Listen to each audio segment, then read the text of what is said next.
அர்த்தமுள்ள பேச்சுக்கள் தான் வீட்டை அழகாக்குன்றன்னு நினைக்கிறோம். கிடையாது, அர்த்தமற்ற பேச்சுக்கள் தான் வாழ்க்கை அழகாக்கு. அப்போ திருமணத்திற்கு முன்னாலே ரொம்ப நல்லா பேசினார், என்னோடு கலகலவென்று அவர் பேசி கொண்டிருந்தார். இப்போது பேசுவதில்லை. ஆம்பளைங்க திருமணத்துக்கு அப்புறம் பேச மாட்டாங்க. அதுக்கப்புறம் அவனுக்கு வேறு பொறுப்புகள் வந்தது. பெண்களை தவறாக புரிஞ்சுக்கிறீங்க. ஏன்னா அதுக்கு முன்னால் நீங்கள் பேசிக்கிட்டே இருக்க வரைக்கும் ஓகே, அதுக்கப்புறம் காசு கொண்டாடலைன்னா அது எப்படி முடியும்? புருஷன் கூடவே இருக்கணும், ஆனால் மாதம் 2 லட்சம் வரணும்னா அப்படி ஒரு புருஷனை நீங்கள் செய்யணும். அப்படி ஒரு புருஷன் கிடையாது.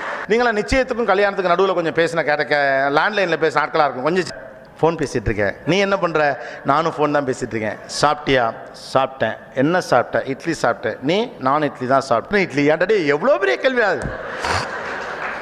3 இட்லி. நீ? நான் 2 இட்லி தான் சாப்பிட்டேன். பொண்ணுங்க எப்போவுமே குறைச்சி தான் சொல்லும். ஏன்னா நிறையா சாப்பிட்ற பிள்ளைனா பயலுக்கு பயம். பொம்பளை இன்னமும் நம்ம மனசாப்பு இருக்குது. பெண் என்றால் குறைத்து சாப்பிடணும் இருக்குது. மிச்சம் இருப்பதை சாப்பிடுவோம் பெண்ணுங்கிற அளவுக்கான மனநிலை இங்கே இருக்குது. உண்டி சுருங்குதல் பெண்டிற்கு அழகுன்னு சொன்னதுங்கிறது பெண்ணுக்கு சாதகமான வார்த்தையெல்லாம் கிடையாது. மிச்சம் இருக்கிறத சாப்பிடணும்னு சொல்கிற வார்த்தை தான் அது.